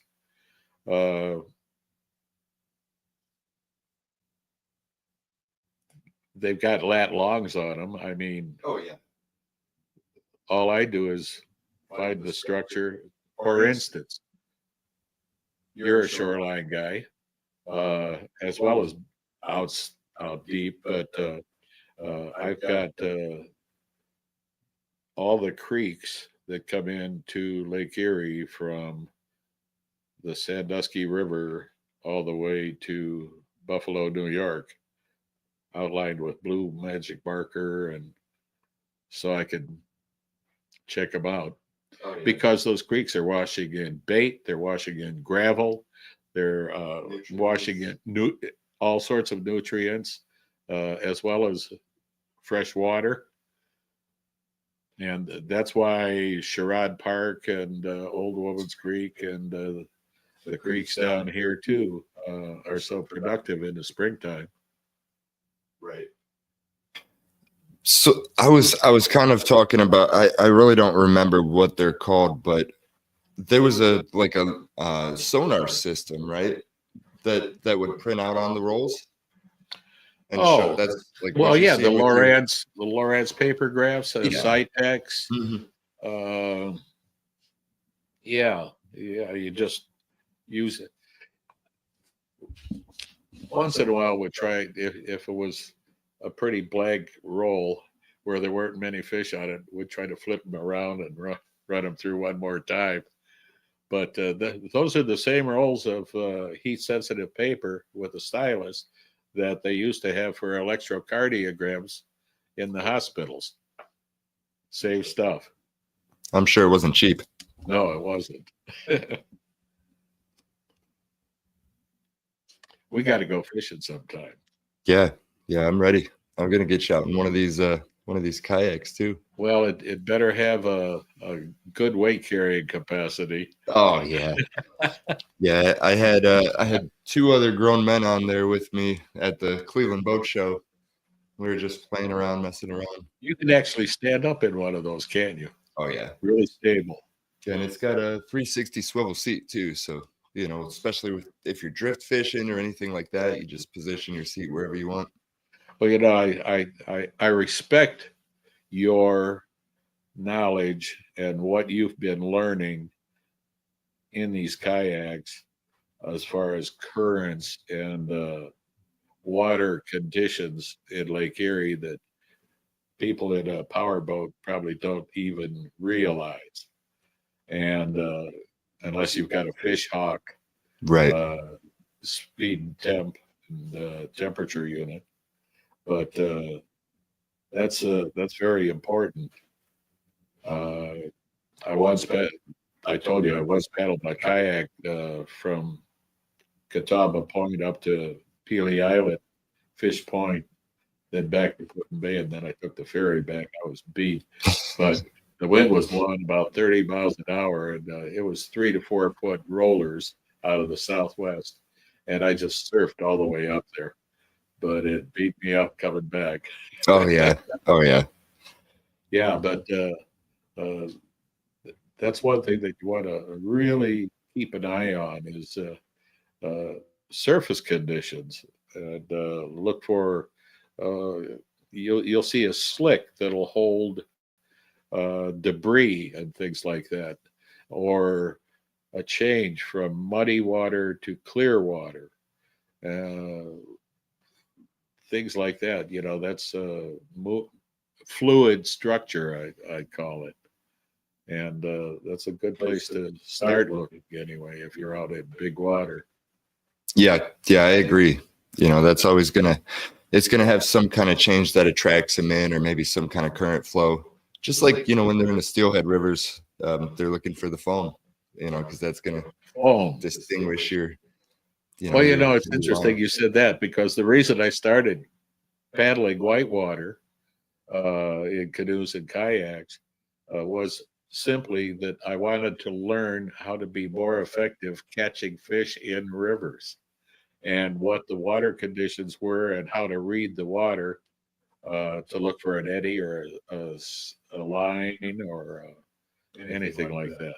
Wow, that's so interesting. That's why I started whitewater. And I'm gonna have to tell my buddy Jeff Little, my Jeff, my buddy Jeff Little, about that, because he was one of the first ones to get an ACA paddle certification in whitewater, and he strictly did it because he wanted to, to get to better smallmouth fishing. Exactly. And where we perch fished down in Tennessee, the U.S. whitewater team practices on that river. Is that the Rock? Okawi River. Okay. And they release water from the dams, and then it's a rafters, kayakers dream. Oh yeah. Yeah. I went on a trip the end of last year. It was right after Hurricane Helene, because we went down to Burnsville, Tennessee, Burnsville, North Carolina, and helped them out a little bit over on the Cane River, and then I shifted over and I went to Virginia to one of my buddies has a shop out there, like an outfitter, right on the New River. So we did a big cleanup on the New River too. I paddled the Yak, the Golly, the New, the Cheat. Yep. I think it was like level 2. It wasn't super crazy, and That's we were okay. sitting on top, so it wasn't like the usual sit inside kayak that can actually handle a level 3 or more. Right. But I remember making a huge mistake. I mean, you spend enough time on big water, you start to understand how the water's going to move, right? And usually, yeah, absolutely. That is a key point. Because I wasn't anticipating like being so close to the edge so far of the next run. And I didn't think I could pull out and have enough room behind this eddy. So I just tried to do a 180 and get on the other side. Bloop. And that's when the water caught just the edge, just right and right in. Certainly. But it was a great time and a great experience. Well, you don't want to get caught in a hydraulic. No. I did that one time on Rocky River. Never forget it. It was ice out, big chunks of ice, the size of this table, and high water. And there's one little chute down there by Olmsted Falls, by the Water Street Bridge. And I shot that, and down at the bottom of it, I was going to do a pop-up, and I backed into it. Well, that hydraulic grabbed me, turned me sideways, and I rolled up once, rolled up twice, lost my air, bailed out, went to the bottom, tried to crawl my way out along the bottom, and to get out of the draw from the hydraulic, pulled me back in again, had no air left. And my buddy came down with his black kayak with an hourglass that's on the bottom of it, looked like a Black Widow spider, hit my kayak, knocked it into my hand, and I made it to shore. But that was it. I was out of air. Yeah, that's one thing about whitewater. It's even more so than like Lake Erie and the ocean. It's just it doesn't matter how good you are. There can be that moment. A few years back, we lost a young lady that was considered one of the best in the area, and they were out in some stuff and got caught by a strainer, which is basically a lay down a tree. And when you have that sweeper, and when you have that heavy current, it pins you underneath it. And there was 2 or 3 different guys trying to pull her out of it, and they just could not get her out. Sure. But I guess that's why some people do it, right? Is for the rush. Like my buddy Eric Jackson, his son Dane Jackson's on the Red Bull team, and I think the highest he went off was like 160-foot waterfall, like crazy stuff. Wait a minute, 160 feet in a kayak? Yep. Oh, you got me on that one. Oh, hey, I will stay at the bottom and video. Yes, absolutely. But in Dane's defense, he was trained by Eric Jackson, which is one of the best whitewater kayakers around. So it just goes to show if you train hard enough, you can do anything, right? Pretty much. Pretty much. Well, I still have a whole list of questions, but we're gonna save the tactical walleye stuff for later. I know it's getting a little bit late, and we did get a rough start, and we're about 2 hours in, so I don't want to hold butt up any longer and hold you guys any longer. There is one last thing, and before we get to that, is there anybody that you want to thank? Any sponsors? Any shout outs? Anything that you want to promote? I just want to thank all my friends and people that helped me along the way. It's been a great run. I appreciate it. Yeah, it's teamwork makes the dream work, right? I'm not sponsored by anybody now. Well, you could be on the Lake Erie kayak fishing team if you like. Well, I won't make you fish all the time. I'll take pictures. There you go. So I don't know where in these notes the question is, but go off of memory. So before we let you off the hook, we're gonna reel you back in for one last piece of angler's wisdom. All right. If there was one or two pieces of wisdom, information, or knowledge that maybe you've learned over the years, or maybe somebody, a mentor had taught in you, that you feel is the most or one of the most important pieces of angler's wisdom, what would it be? Keep your mouth shut and listen. And that goes for everything. In fishing and in life. Yes, sir. We have 2 ears and 1 mouth for a reason. Then ask questions. Yeah. Yeah. That's great advice, and it's not that people don't, they try to listen, but as a society, we're kind of trained with everything going on just to kind of listen to respond or listen to react, right? Well, I admit that I'm guilty of having ADD too. Oh, me too. I'm sure everybody on this show knows that as well.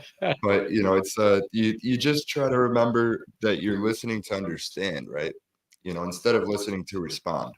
Because if you just listen to understand, you'll keep your mouth shut a little bit longer, and you'll live longer. Yeah. Awesome. Well, I definitely appreciate you joining us today. This was this is historical, and we have a historical guest. Bud Reiser. Yeah, I am pretty historical at this point. Well, I like to think we all are if we do what we're supposed to do in life, right? We're all supposed to make an impact and make the world and the community and the fishery better for not just everybody else around, but the future generations. And I look at guys like you and I think, man, if you guys didn't have the balls to step up and push without, it's like Tony Robbins said, you guys burned the damn boats. There was no option other than to be successful. But if you wouldn't have done that, we wouldn't be able to enjoy this fishery we have now. And it's the same thing. That's why I do a lot of the things that I do, like picking up garbage daily and stuff, because it's, it's not about me. It's about the future generation and the other people, the people that haven't had the opportunity to experience yet. When I was much younger, I'd see guys out in these boats, around Kelly's Island, drinking beer, throwing cans out into the water. And I was a little more rowdy then, and I'd scoop up the cans in my landing net, and then I'd pull the boat over and dump the cans in their boat. That's the end of that story. That's if you think about it, that's probably the least threatening way to do it, right? Because they're so blown away, and they get the point. I wouldn't want to do it now. You don't know what could happen. Yeah. So that's another reason why I don't, like, you guys never see any pictures of me picking up trash or any of that stuff, because, like, I'm not doing it for recognition. I'm doing it because it's, number one, it's my part, Yeah, And maybe if one other person sees it and it influences them, like yesterday, exactly. there was a couple of kids down in the beach, you know, having a great time. And I talked to everybody, had a bag of trash with me too. And the kid apologized. He's like, I'm sorry. Next time I'll bring a bag of trash or a bag, you know? And I'm like, I mean, we weren't even having like a conversation of, you know, you should Yeah, do this or anything, but it was just when you lead by example, people are going to follow, right? You know? yes. And I do the same thing, Chuck. I have a trash bag. I was out on the Lorraine Pier 2 days ago in the morning, and no fish, but found a fish hook lying over here, a bunch of line over here.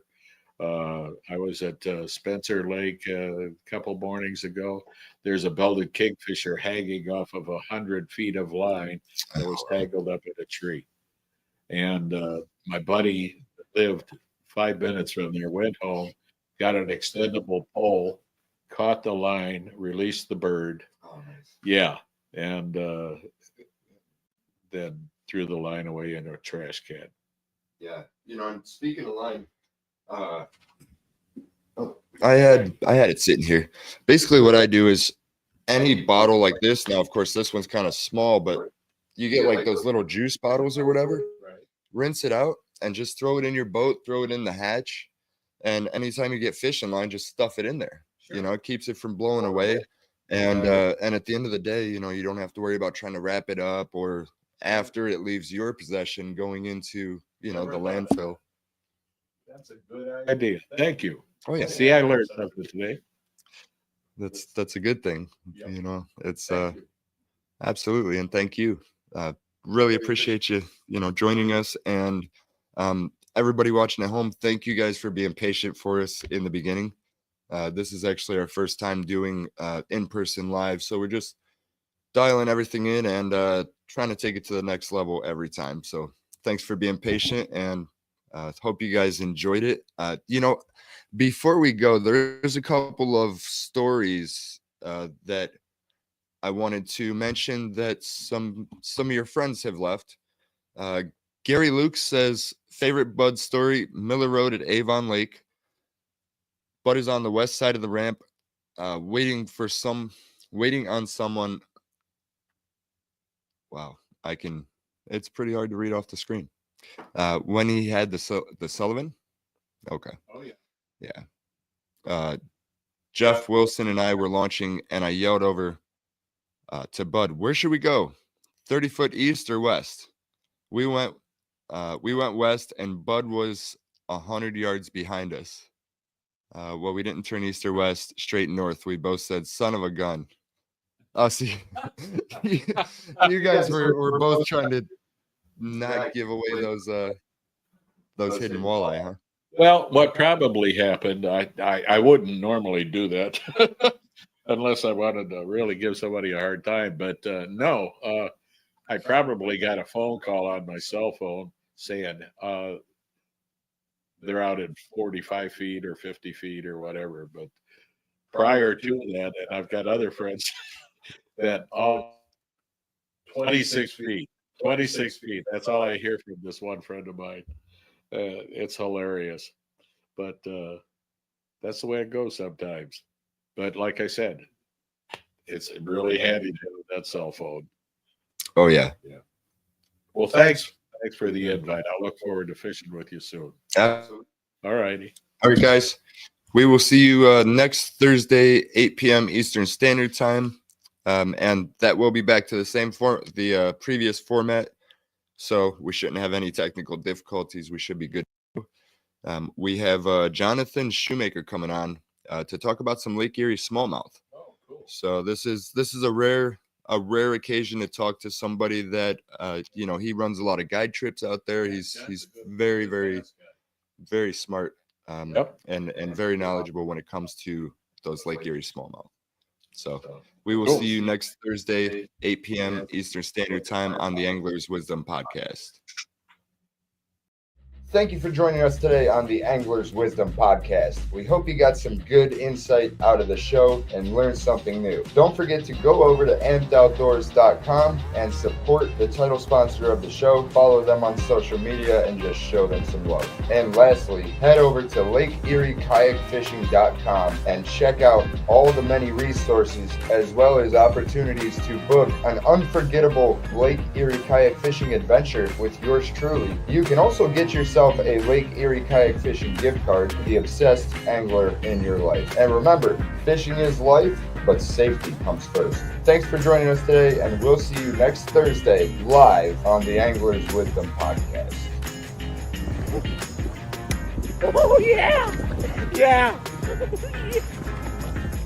Oh! Oh, it's a nice one. Yeah!